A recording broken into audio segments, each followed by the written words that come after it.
할렐루야. 예수 그리스도 이름으로 하나님 말씀 증거하겠습니다. 우리 다 같이 잠언 12장 1절부터 14절까지 말씀을 다 같이 찾겠습니다.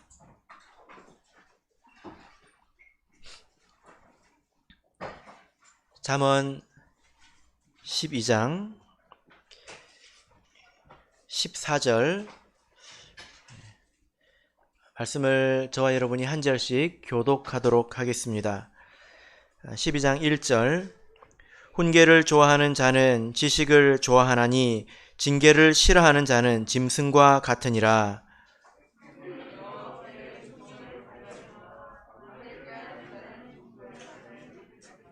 사람이 악으로 굳게 서지 못하나니 의인의 뿌리는 움직이지 아니하느니라.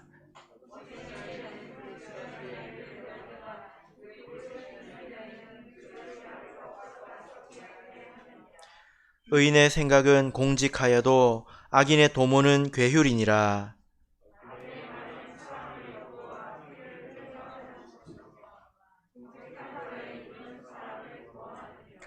악인은 엎드러져서 소멸되려니와 의인의 집은 서 있으리라.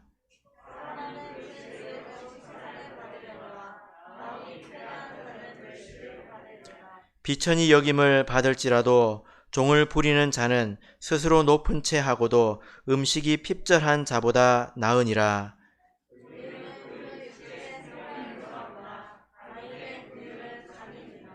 자기의 토지를 경작하는 자는 먹을 것이 많거니와 방탕한 것을 따르는 자는 지혜가 없느니라.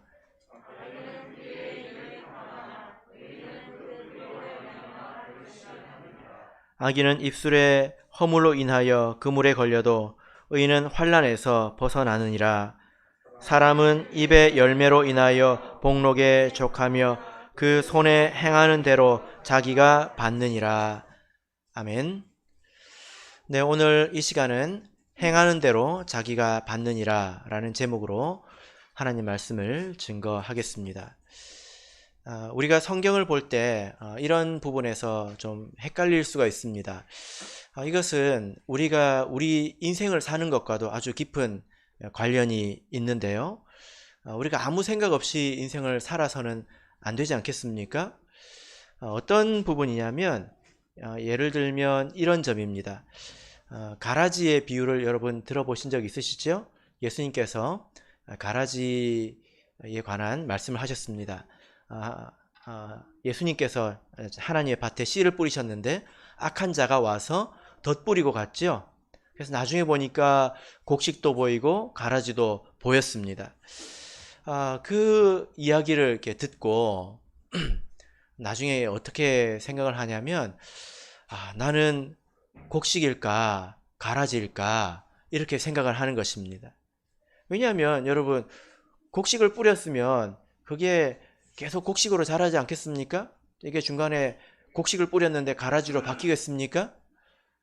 또 악한 자가 와서 가라지를 뿌렸는데 이게 시간이 지나면서 갑자기 곡식으로 바뀌겠습니까? 아니잖아요. 그러니까 나는 곡식일까 가라지일까 분위기를 보니까 곡식은 아닌 것 같아요. 그래서 실망하는 경우도 있는 것 같습니다. 혹시 여러분 이런 의문을 가져보신 적 있으십니까? 이와 같은 그 의문이 있습니다. 이런 식의 고민이 있다는 거예요. 먼저 이 내용은 가라지의 비유에 관한 이 내용은 말씀 자체를 오해한 것입니다. 기본적으로 이것은 성경 말씀을 오해한 것이지만 이런 방식의 생각을 우리가 가지고 살 수 있다는 것입니다. 이미 다 정해진 것처럼 어떻게 해봐야 아무 변화가 없는 것처럼 생각을 하고 단정 짓고 살아가는 수도 있다는 것입니다. 사실 이 두 가지가 다 맞는 말이거든요. 우리가 그동안의 잠언 말씀이나 또 성경 말씀을 통해서 우리가 사는 것은 하나님께 어떤 복을 받느냐 또 우리가 하나님의 선택을 받느냐 이것에 달려있다. 우리가 이런 이야기를 계속 듣지 않았습니까? 그죠? 예. 그래서 부모를 누구를 만나느냐 이게 참 중요하다고 말을 했습니다. 인간적으로도 그렇지만 우리가 신앙적으로 보자면 하나님께서 우리를 불러주시지 않았다면 우리는 아무리 애를 써도 천국에 갈 수가 없죠. 그죠? 그러니까 사람이 무엇을 하는 것은 크게 중요하지 않구나. 하나님께 복을 받는 것이 중요하구나. 택함을 받는 것이 중요하구나. 이게 맞습니다만 너무 그쪽으로 치우치면 또 이것이 병이 될 수 있습니다. 자, 오늘 말씀을 보시면요. 잠언 12장 14절을 보겠습니다. 잠언 12장 14절 같이 읽어보겠습니다. 시작. 사람은 입의 열매로 인하여 복록에 족하며 그 손에 행하는 대로 자기가 받느니라. 자, 이 말씀을 보니까 우리가 어떻게 인생을 행복하고 또 평안하게 살 수 있을까? 또 어떻게 우리가 구원에 이룰 수 있을까? 이런 문제에 대해서 우리가 그동안에 생각해왔던 것은 하나님의 택하심이 있어야 된다. 하나님께서 복을 주셔야 된다. 이게 결정적이다. 이것을 배웠지만 또 성경은 한쪽 면에서 자기가 말한 것의 열매를 얻고 그리고 자기가 행한 것에 따라 받는 것이다. 이렇게 말씀을 하고 있습니다. 그러니까 우리는 우리가 행복한 인생을 살기 위해서 또 구원에 이르는 그런 삶을 살기 위해서는 이 두 가지가 같이 있어야 된다는 것을 우리가 항상 기억하고 살아야 됩니다. 아무 생각 없이 그냥 되는 대로 닥치는 대로 사는 것이 아니라 하나님 앞에서 겸손해야 합니다. 그래서 하나님께 복을 구해야 되겠지요. 그리고 내가 맡은 일에 최선을 다해야 합니다. 내가 마땅히 해야 될 일을 하나님 앞에서 해야 될 일을 해야 합니다. 그래서 이것이 마치 악수하는 것과 같은데요. 여러분, 내가 혼자 악수할 수 있습니까? 없죠? 상대방도 손을 내밀어야 되고 나도 손을 내밀어야 되듯이 하나님께서 나를 향해서 손을 내밀어야 되고 그리고 나도 하나님을 향해서 손을 내밀어야 이것이 이루어지는 것입니다. 성경에서 우리 한 가지 예를 보겠는데요. 열왕기하를 보겠습니다. 열왕기하 22장입니다. 열왕기하 22장 2절을 보겠습니다. 열왕기하 22장 2절 같이 읽겠습니다. 시작. 요시야가 여호와 보시기에 정직히 행하여 그 조상 다윗의 모든 길로 행하고 좌우로 치우치지 아니하였더라. 요시야 왕에 관한 이야기입니다. 여러분, 이 열왕기하 열왕기 상하를 읽어보면 역대 상하랑 굉장히 비슷하지 않습니까? 읽어보면 거의 비슷한 내용이 반복이 되죠. 같은 내용을 다른 사람이 썼습니다. 열왕기 상하는 선지자가 썼고요. 역대기는 제사장이 썼다고 생각하시면 됩니다. 선지자는 뭐 하는 사람입니까? 심판하는 사람이고요. 꼬집는 사람이고요.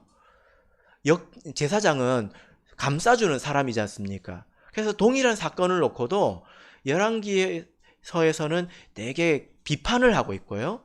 그리고 역대기서에서는 가릴 건 가리고 이렇게 품어줍니다.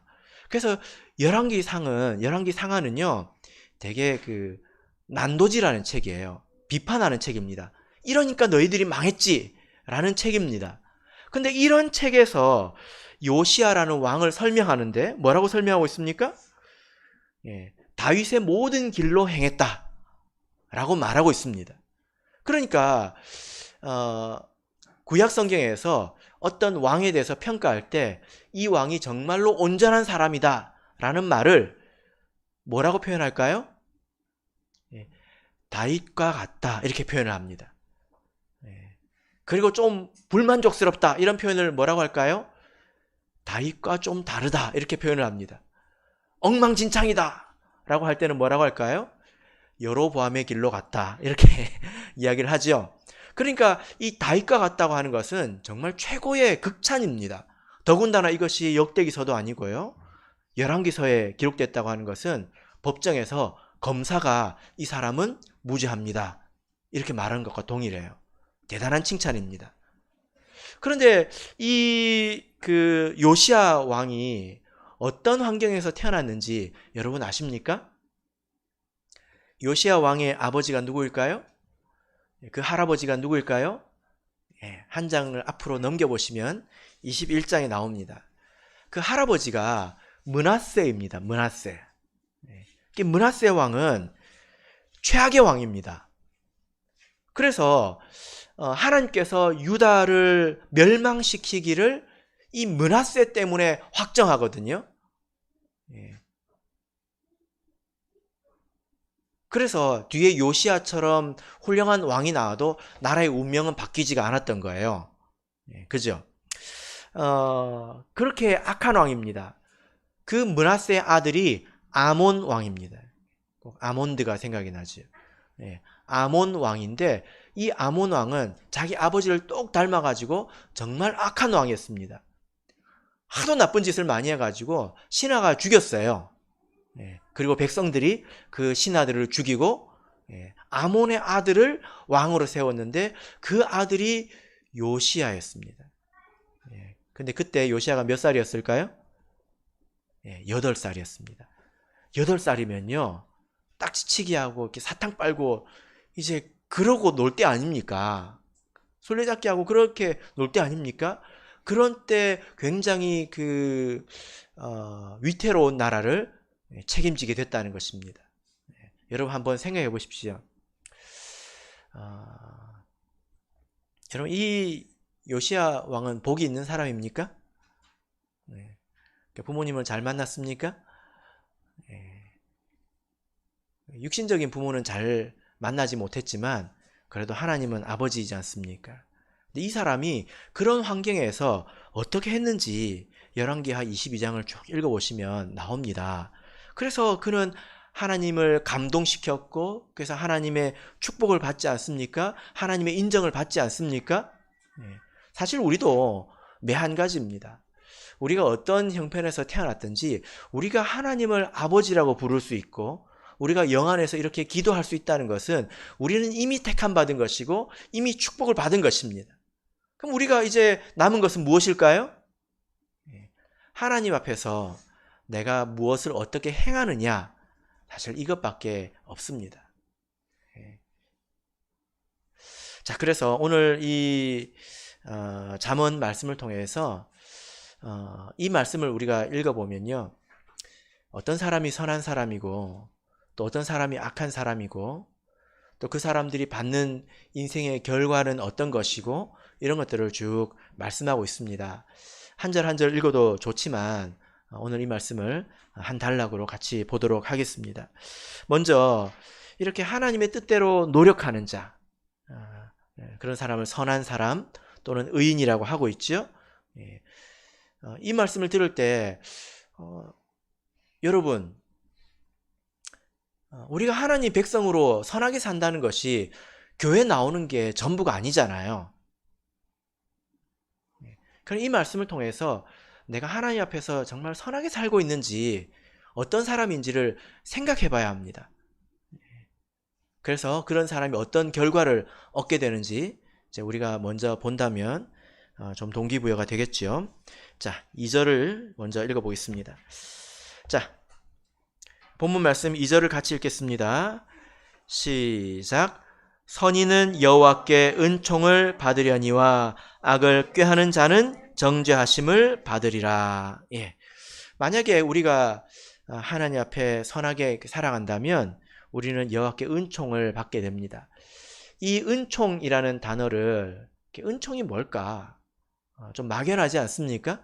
근데 이 단어를 이렇게 조사해 보면 마음에 들다 이런 뜻입니다. 그래서 이것이 하나님께로 쓰였을 때는 하나님 마음에 들다 이런 뜻이 되겠죠. 그래서 그럴 때는 성경에 연락하실 만하다 이렇게 성경에 번역이 되어 있어요. 하나님께서 누가 제사를 드리고 누가 기도를 드릴 때 그것이 하나님께서 받으실 만하다, 이게 마음에 기쁘다는 거예요. 마음에 든다는 거예요. 연락하실 만하다 이렇게 번역을 하고 있습니다. 근데 우리 사람은 또 다르지 않습니까? 여러분 마음에는 무엇이 듭니까? 무엇이 여러분의 마음에 흡족합니까? 사람은 다 비슷한 것 같아요. 그죠? 예. 평안 혹시 싫으신 분 계십니까? 나는 평안한 거 별로 안 좋고요. 인생을 좀 야곱처럼 스펙터클하게 살고 싶어요. 그런 분 계십니까? 안 계시죠? 또 기쁨 이런 거 어떻습니까? 사람이 원하는 것, 또 마음에 들어하는 것 이런 것들은 대체적으로 다 비슷하다는 거예요.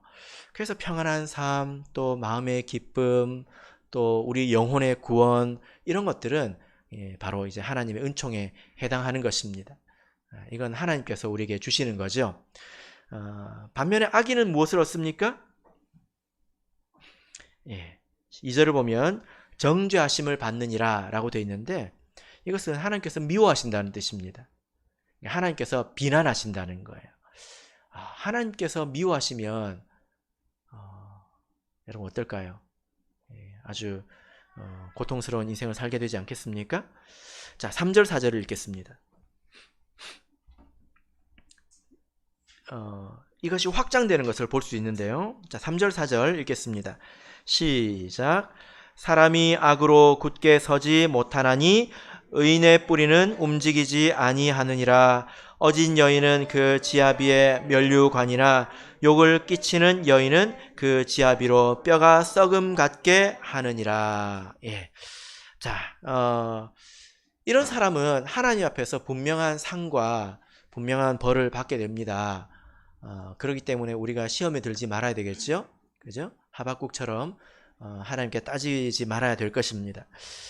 그런데 이 은총을 받는 것, 하나님의 비난을 받는 것, 이것이 그 사람 개인에게 머물러 있는 것이 아니라 이것이 가족에게까지 가는 것을 우리가 볼 수 있습니다. 그래서 이제 4절을 보시면 어진 여인은 그 지아비의 면류관이나, 어진 여인이라고 하는 것은 선한 사람을 말하는 것입니다. 그 사람은 지아비의 면류관이 된다는 거예요. 반면에 욕을 끼치는 여인은 악한 자를 말합니다. 이 사람은 자기만 고통을 받을 뿐만이 아니라 그 지아비로 뼈가 썩음 같게 한다는 것입니다. 여기서 아내와 남편이 나오지 않습니까? 이것은 그 사람의 받는 그 복이 흘러서 가족에게 넘친다는 것입니다. 좋든 좋지 않든. 그래서 7절을 보실까요? 7절 같이 읽어보겠습니다. 시작. 악인은 엎드러져서 소멸되려니와 의인의 집은 서 있으리라. 자, 여러분 3절과 7절을 한번 비교해 보시길 바랍니다. 하나님의 마음에 흡족한 사람은 뿌리가 깊어서 움직이지 않습니다. 여기서는 한 사람을 이야기했는데요. 이것이 쭉 진행되다 보니까 7절에서는 의인의 집은 서 있다 이렇게 말하고 있습니다. 의인 어떤 한 사람의 집이 그 의인 한 사람으로 말미암아 지탱이 된다는 거예요. 그러니까 그 복이 흘러서 어디까지 이르렀다는 것입니까? 가족에게까지 이르렀다는 거죠. 그죠? 자, 여기 이제 우리가 그 4절을 다시 한번 보시면 어진 여인은 그 지아비의 면류관이나, 여러분이 이해하시는 그대로입니다. 면류관이라고 하는 것은 머리에 쓰는 것이지 않습니까? 그리고 이것은 가장 돋보이는 것입니다. 가장 드러나 보이는 것입니다. 가장 외적인 거죠. 면류관을 써보신 분이 별로 없으실 것 같습니다. 근데 우리가 모자라고 생각을 해보자면 모자는 언제 씁니까? 옷을 입기 전에 씁니까? 아니면 옷을 입고 나서 씁니까? 모자를 쓰고 나서 이제 옷을 입고 그런 분은 안 계시죠? 그죠? 이것은 가장 바깥에 있는 거예요. 가장 드러나는 것입니다. 어떤 한 사람이 자기에게 자랑스러운 것이 많이 있습니다. 면류관을 쓰는 사람이면 이제 허우대도 멀쩡하겠지요. 자랑할 만한 것이 많이 있는데 자기에 있어서 가장 자랑스러운 것이 무엇이냐? 자기 가족 중에 이렇게 선한 사람이라는 거예요. 그만큼 그것이 그 사람의 영광이 된다는 것입니다. 얼마나 큰 기쁨이 된다는 것입니까? 근데 반대로 반대 경우가 있죠. 악한 사람은 그 고통을 자기만 받는 것이 아니라 그 고통이 누구에게까지 흘러가게 됩니까? 가족에게까지 흘러가게 되겠죠. 그죠? 예. 여기 보면 지아비로 뼈가 썩음 같게 하느니라 이렇게 말하고 있습니다. 면류관과 뼈는 비교됩니다. 어떻게 비교될까요? 면류관은 가장 바깥에 있는 것인데 뼈는 가장 안쪽에 있는 것입니다. 혹시 여러분 자기 갈비뼈 보신 적 있으십니까? 혹시 여러분 자기 허벅지 뼈 보신 적 있으십니까? 예, 아마 봤으면 그 순간 기절을 했을 거예요. 이건 사람이 볼 수 있는 게 아니지 않습니까? 자기가 볼 수 있는 게 아니잖아요. 굉장히 깊이 있는 그런 것입니다. 그렇게 큰 근심과 고통이 된다라는 거죠. 여러분 이것이 우리에게 아주 큰 그 동기부여가 됩니다. 그렇지 않습니까? 여러분 한번 이렇게 생각을 해보십시오. 아담이 독처하는 것이 좋지 못해서 하나님께서 그 아내를 주시지 않았습니까? 무엇을 취해서 아내를 주셨습니까? 예, 뼈를 취해가지고 그 아내를 주셨잖아요. 그래가지고 이 아담이 그 기쁨, 이 아내를 정말 극찬할 때 뭐라고 표현했습니까? 예, 이는 내 뼈 중에 뼈요 살 중에 살이라 나의 뼈라고 이야기를 했단 말이에요. 그죠? 예. 그리고 성경에서 이 뼈라는 단어를 이렇게 쭉 찾아보면 무엇을 칭할 때 이 뼈라는 단어를 쓰냐면 자기 가족을 칭할 때 뼈라고 이야기합니다. 그래서 고륙이라고 이렇게 성경에는 번역되기도 한데요. 골육 그러면 그 뼈와 살 이런 뜻이지 않습니까? 나의 고륙, 나의 고륙 지친이다. 뭐 이런 표현이 성경에 나옵니다. 그러니까 이 한 가족은 하나님께서 주신 그런 정서가 있는 거예요. 가족이 문제가 있으면 내 뼈가 썩는 것 같습니다. 그 사람이 내 뼈니까, 나의 고륙이니까 내 뼈가 썩는 것 같은 고통을 내가 느낀다는 거예요. 성경에는 반대 표현도 있죠. 그 사람의 뼈가 윤택해진다, 골수가 윤택해진다 이런 표현이 있습니다. 내가 하나님께 축복을 받으면 내가 기쁜 것뿐만이 아니라 나로 인해서 내 주변에 있는 가족들이 그런 기쁨을 얻게 된다는 것입니다. 다른 사람도 나의 가족이지만 나도 그 사람들의 가족이기 때문에 내가 어떻게 사는 것이 좋을까 이런 생각을 해보게 되지요. 그죠? 자, 그러면 여러분 제가 문제를 한번 내보겠습니다. 한 가족 안에 악인과 의인이 같이 살고 있으면 어떻게 될까요? 그 의인의 뼈는 썩고 악인은 면류관을 쓰고 그렇게 다닐까요? 예. 뭐 별로 생각을 하고 싶으시지 않으신 것 같은데요. 한번 생각을 해보시길 바랍니다.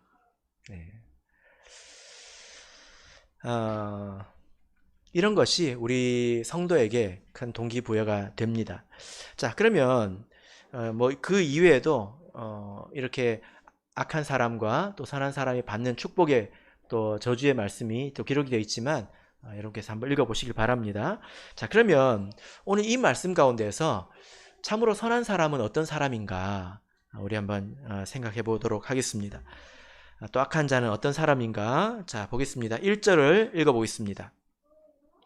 자, 1절 읽겠습니다. 시작. 훈계를 좋아하는 자는 지식을 좋아하나니 징계를 싫어하는 자는 짐승과 같으니라. 예. 자, 여기서 보면 어떤 사람이 선한 사람이라고 말하고 있습니까? 예. 여기 지금 계속 같은 말을 다르게 표현하고 있죠.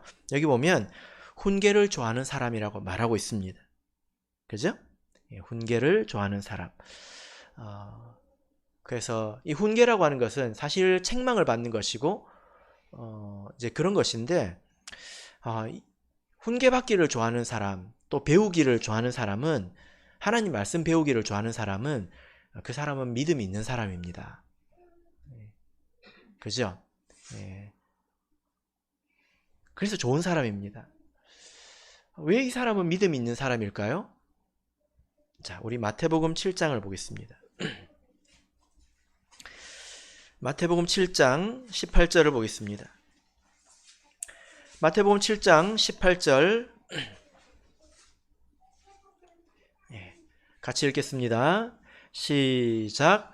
좋은 나무가 나쁜 열매를 맺을 수 없고 못된 나무가 아름다운 열매를 맺을 수 없느니라. 좋은 나무가 나쁜 열매를 맺을 수 없지요. 그죠? 나쁜 나무가 좋은 열매를 맺을 수가 없습니다. 그러니까 내가 좋은 열매를 맺으려면 내가 나쁜 나무이면서 좋은 열매를 맺을 수는 없다는 거예요. 좋은 열매를 맺으려면 어떻게 해야 됩니까? 내가 좋은 나무가 되어야 된다는 것입니다. 여러분, 나 자신은 좋은 나무입니까? 나쁜 나무입니까? 그러면 나쁜 나무가 좋은 나무가 된다는 것은 이것은 본성이 바뀐다는 거예요. 본질이 바뀐다는 것입니다. 어떻게 이게 바뀝니까? 자, 우리 히브리서 4장을 보겠습니다. 히브리서 4장 12절.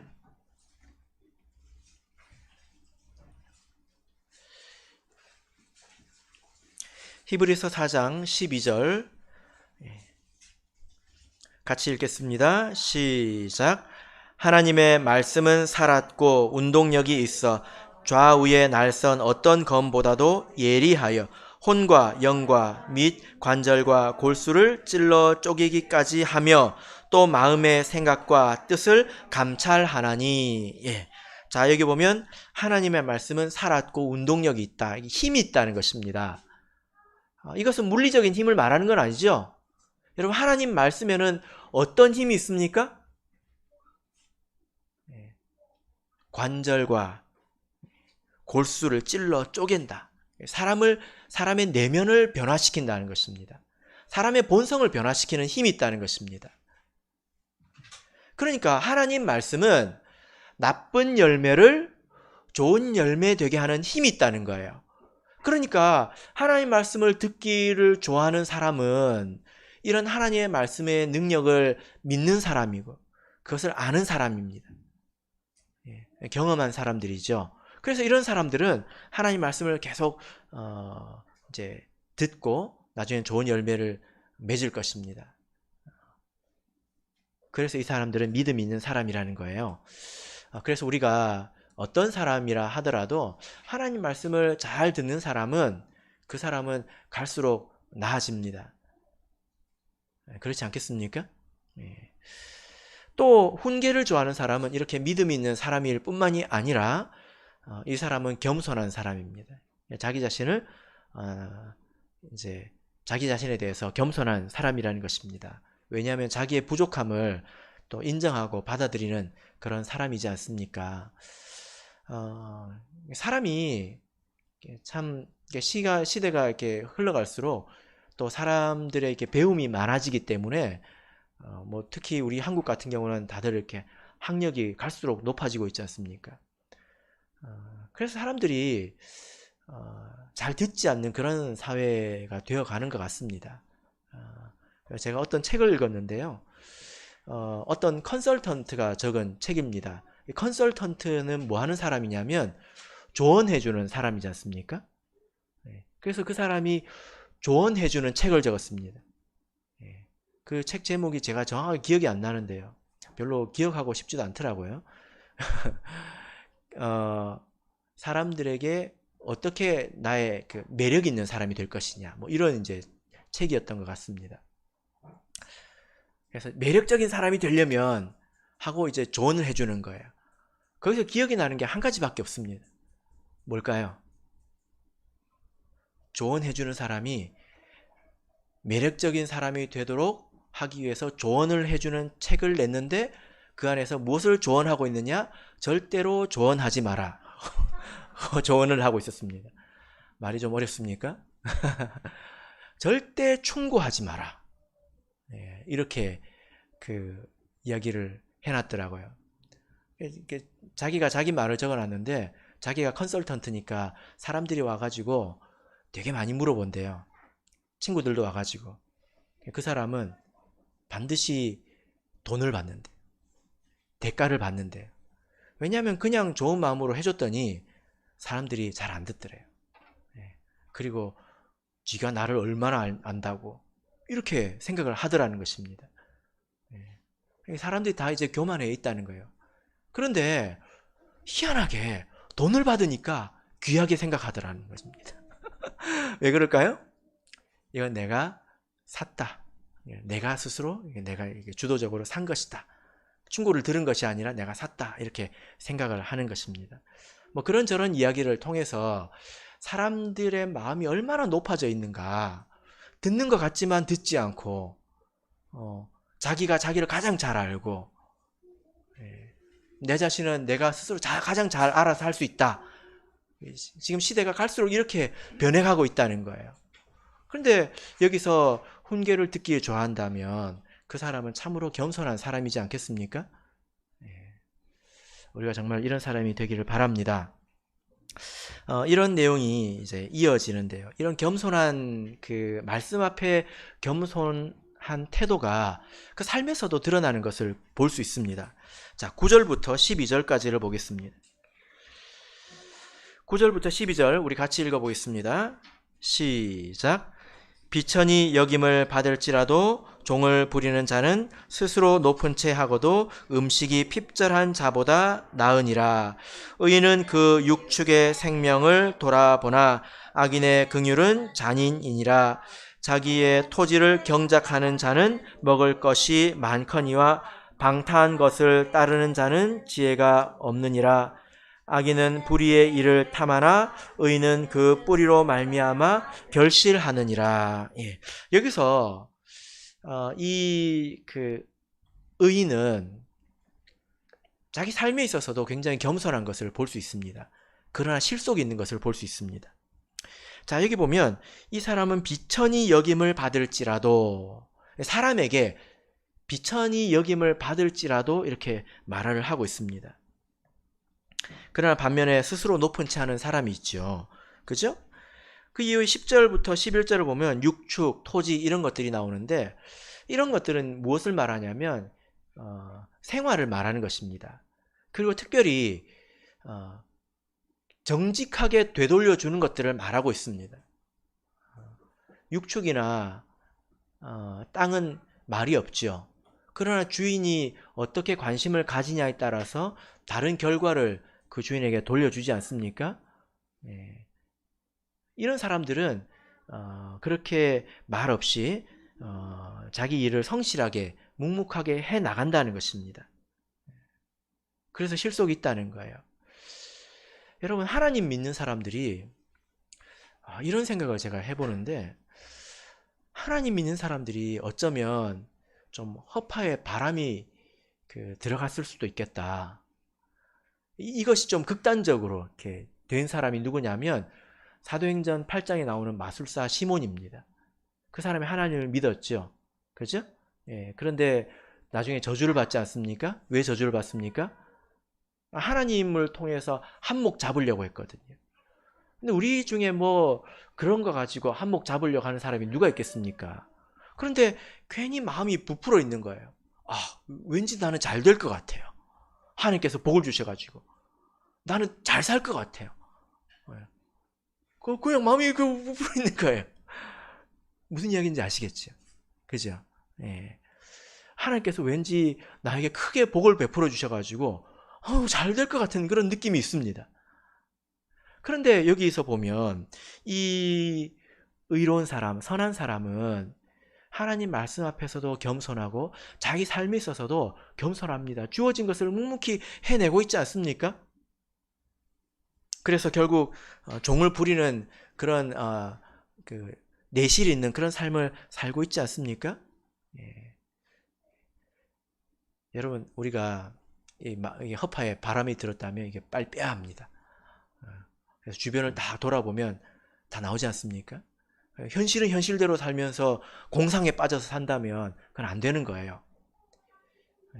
우리가 좀 더 겸손해져야 합니다. 그러면 내 맡은 일을 열심히 하면서 감사하는 삶을 살 수 있겠죠? 그러나 시간이 지나 보면 그런 사람들이 사실 행복하게 살고 있어요. 그죠?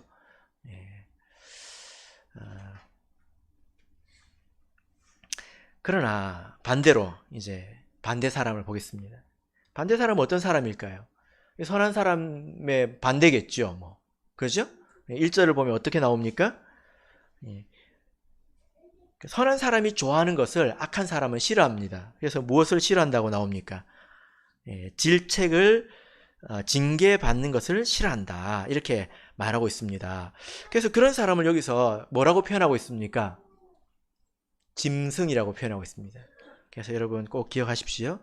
이 징계라고 하는 것은 무슨 징계위원회 열어가지고 뭐 근신 뭐 이런 징계를 말하는 것이 아니라 질책을 받는 걸 말합니다.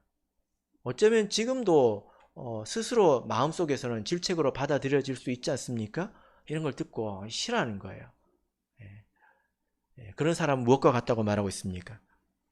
짐승. 여러분 짐승이라는 말이 어디서 왔는지 아십니까? 짐승. 한국말은 어디서 왔는지 제가 잘 모르겠습니다. 사실 안 찾아봤습니다. 그런데 이 성경에 있는 말은 어디서 왔는지 추적할 수 있어요. 이 짐승이라는 말이 어디서 왔냐면 불을 피우다 이런 단어에서 왔어요. 불을 피우다. 우리도 이제 그런 말을 쓰는데 뭐 화마가 집어삼켰다 뭐 이런 표현을 쓰지 않습니까? 불은 작지만 나중에 다 집어삼켜 버리잖아요. 그죠? 그래서 삼키다, 삼키는 것에서 짐승이 왔습니다. 짐승은 여기서의 짐승은 삼키는 것입니다. 여러분 짐승이 삼키는 데는 앞뒤가 있습니까? 없습니까? 없죠? 그죠? 짐승에게는 이성이 없습니다. 그래서 오직 본능에만 충실해서 모든 것을 집어삼킵니다. 마음에 들면 좋고 마음에 안 들면 쳐버리고. 그래서 무엇을 삼키냐면 하나님께서 주신 회개의 기회도 삼켜버립니다. 하나님께서 이렇게 질책하시는 말씀을 주시는 것은 여전히 기회를 주시는 거지 않습니까? 그죠? 싫은 거예요. 딱 듣기 싫은 거예요. 그러면 그 회개 기회를 집어삼켜요. 그러면 뭐가 되는 겁니까? 짐승이 되는 것입니다. 얼굴에 털이 많이 났다고 해서 짐승이 아니에요. 그런 걸 삼켜버리는 사람이 짐승이라는 것입니다.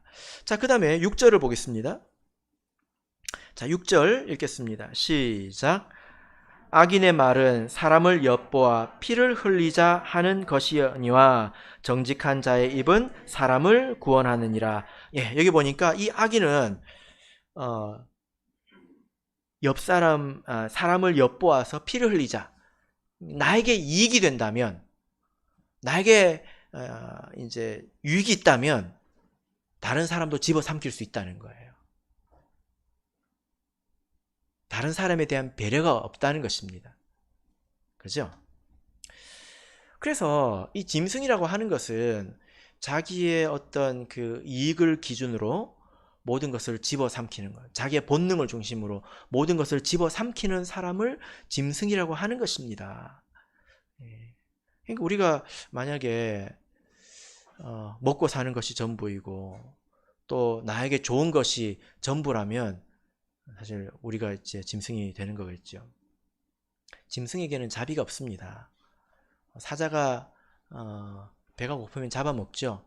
사람은 다릅니다. 사람은 자비를 베풀기 위해서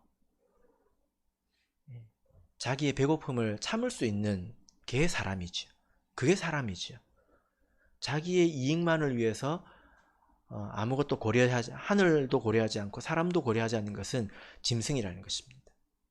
그래서 이렇게 말씀하고 있는 것입니다. 이런 사람은 마땅히 하나님의 말씀에 대해서 믿음이 없겠죠? 또 소망도 없습니다. 그리고 실속도 없을 것입니다. 이제 9절부터 보시면 이런 사람들의 특징을 몇 가지를 말씀하고 있는데 9절을 보시면 스스로 높은 채 하고도 음식이 핍절함 자보다 나으니라. 이런 사람들은 스스로 높은 채 한다는 거예요. 그러니까 책망받기를 싫어하죠. 교만하다는 것입니다. 그런데 먹을 음식이 없다고 말하고 있습니다. 이런 사람이 실속이 없다. 이렇게 말을 하고 있는 거죠. 자, 10절을 보실까요? 예, 여기 보면 의인은 그 육축의 생명을 돌아보나 의인은 자비를 베푼다는 것입니다. 그리고 성실하다는 거예요. 그런데 악인의 긍휼은 잔인이니라. 여러분 여기서 굉장히 어울리지 않는 이 단어를 볼 수 있는데 긍휼과 잔인이라는 것입니다. 그러니까 보통 이 악한 사람은 아주 이기적입니다. 그래서 이 세상을 살아갈 때 마치 정글에서 살아가는 것처럼 정신 잠깐만 팔면 잡혀 먹히고 내가 잡아먹지 않으면 잡혀 먹힐 것처럼 이 세상을 살아갑니다. 근데 이 사람이 그 나름대로의 긍휼을 베풀고 또 사랑을 베푸는데 그것도 잔인하다는 거예요. 아마 우리 성도님들은 이렇게 살지 않으니까 잘 이해가 안 될 겁니다. 제가 오늘 그 뉴스를 이렇게 봤는데요. 그 일본에서 어떤 그 자녀가 그 엄마를 이렇게 살해한 이야기입니다. 혹시 보셨습니까? 네. 왜 살해했습니까? 네. 네. 딸을 계속 공부를 시킨 거예요. 재수학원에서 계속 그 의대를 보내기 위해서 구수를 시켰더라고요. 구수. 얼마나 복 같겠습니까? 그죠? 그러니까 딸이 나중에 이제 그 심판을 받으면서 뭐라고 했냐면 감옥 가는 게 낫다는 거예요. 그래서 제 머릿속으로 소설을 써봤습니다. 도대체 무슨 일이었을까? 아마도 그 엄마는 세상을 살면서 정글처럼 살았을 겁니다. 이렇게 살아야 돼. 이렇게 살아야 돼. 그죠? 예. 그리고 딸한테는 나름의 사랑이라는 걸 베풀었을 거예요. 자기 열심히 살아가지고 너는 이렇게 돼야 돼. 그래야 너한테 좋아. 하고 막 했을 것입니다. 근데 그것이 자녀에게는 굉장히 잔인했다는 거예요. 예, 여러분과 별로 관계가 없는 이야기면 생략을 하셔도 좋겠습니다. 예. 자, 이 의인과 악인의 삶에 대해서 이렇게 말씀을 하고 있습니다. 12절을 보시면 악인은 불의의 일을 탐하나 마술사 시몬처럼 이렇게 허황된 꿈을 가지고 살아간다 라는 것입니다. 자, 그런데 오늘 이 그 1절부터 14절까지의 말씀 가운데에서 우리가 이제 근본적인 것을 우리가 찾을 수 있는데, 자, 2절을 보시면 이 악인에 대해서 악을 꾀하는 자라고 말하고 있습니다. 자, 그리고 5절을 보시면 의인의 생각이라고 이렇게 말을 하고 있습니다. 그러니까 누가 악인이 되느냐? 악을 꾀하는 자가, 악을 생각하는 자가 악인이 되는 것이고, 어떤 사람이 의로운 것을 생각할 때 그 사람이 의인이 된다는 것입니다. 결국 무엇이 중요하다는 것입니까? 마음이 중요하다는 거예요. 여기 보면 아주 큰 차이를 발견할 수 있는데, 자, 여러분, 우리가 어떤 사람이든지 간에 이 세상을 살면서 고생하고 싶으면 이익 중심으로 살면 됩니다. 여기 보면 악인은 이익을 중심으로 살아가는 것을 볼 수 있거든요. 잘 들으세요. 계속 머릿속으로 이익만 생각하고 그걸 가지고 판단하고 사는 사람은 악인처럼 고생하게 됩니다. 의인은 어떤 생각을 가지고 살아갑니까? 5절을 보시면 의인의 생각은 공직하여도. 그러니까 의인은 마음속에 항상 어떤 생각을 가지고 살아가냐면 무엇이 바른 거지? 뭐가 옳은 거지? 이것을 기준으로 살아간다는 거예요. 이게 마음의 중심에 있다는 것입니다. 물론 사람이 옳고 그른 것과 또 이익이 되고 손해가 되는 것, 이런 것들을 복합적으로 그 상황에 따라서 판단하지만 마음의 중심에 뭐가 있느냐, 이게 아주 중요하다는 거예요. 그래서 의인은 마땅한 게 무엇인가를 기준으로 놓고 이렇게 살아간다는 것입니다. 세상에서는 이런 공식이 통하지 않을 것인데 하나님 앞에서는 하나님께서 이렇게 약속하고 있습니다. 참 희한한데요. 이익을 중심으로 살아가는 사람은 이익을 얻지 못합니다. 도리어 의로운 것이 무엇인가, 바른 것이 무엇인가를 생각하고 사는 사람은 나중에 형통하게 됩니다. 이것이 하나님께서 베풀어 주시는 거예요. 그래서 우리가 하루 매일매일 선택을 할 때, 또 우리 인생에 있어서 큰 여러 가지 선택을 해가면서 살아갈 때 무엇이 바른 것이지? 무엇이 하나님 앞에서 옳은 것일까? 이런 생각을 가지고 살아가는 것이 우리에게 결국 유익이 된다는 것입니다. 우리가 솔로몬의 이야기를 통해서 배우는 게 무엇입니까? 하나님께서 어느 날 나타나셔서 그래, 뭘 줄까? 절호의 찬스가 왔습니다. 타워 팰리스요. 그렇게 이야기를 해야 될까요? 솔로몬이 무엇을 말했습니까? 솔로몬은 무엇이 합당한가, 무엇이 바른가를 말한 거예요. 여러 가지 생각을 많이 한 것이 아니라 왕은 합당하게 판단해야 된다. 거기서 출입을 못한다고 하는 것은 왕이 그 재판장으로서의 왕을 묘사한 것입니다. 그래서 내가 바르게 의를 판단할 수 있는 사람이 되게 해달라고 구한 거예요. 그러니까 하나님께서 무엇도 주셨습니까? 다른 것도 주시지 않았습니까? 여러분 이것을 믿으십니까? 왜 이렇게 대답이 작죠?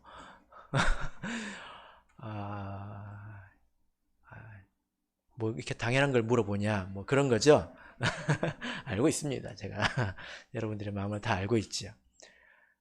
실제로 삶에서 이것을 꼭 실천하고 살아가신다면 당장은 조금씩 손해가 되는 것처럼 보이지만 인생이 10년 지나고 20년 지나면 확연히 다른 인생을 살게 됩니다. 하나님께서 반드시 이 약속의 말씀대로 우리에게 은총을 베풀어 주실 것입니다. 그래서 우리가 인생을 살아갈 때 뭐 어쩔 수 없지, 아침에 아침밥 먹어야 되고 점심에 점심밥 먹어야 되고 저녁에 저녁밥 먹어야 되고 그냥 그대로만 사는 것이 아니라 이 생각을 가지고 살아가야 합니다. 인생을 어떻게 살아야 되는 것입니까? 무엇이 의로운 것인가? 그렇게 했을 때 하나님께서 우리에게 무엇을 주시는가? 이걸 붙들어가면서 살아야 돼요. 그러니까 교회 가는 날이니까 그냥 교회 가고 이런 것이 아니라 오늘도 우리는 하루를 살았습니다. 또 우리가 지금 인생을 살아가고 있죠. 여러분 오늘이 이제 미래 우리가 얻게 될 그 열매의 씨를 뿌린 것입니다. 이 말씀을 통해서 우리가 지혜를 얻기를 바랍니다. 제목이 무엇입니까? 행하는 대로 자기가 받느니라. 우리 모든 성도님들께서 오늘 의를 심으셔서 이후에 하나님의 은총을 충만히 받으시기를 예수 그리스도의 이름으로 축복합니다.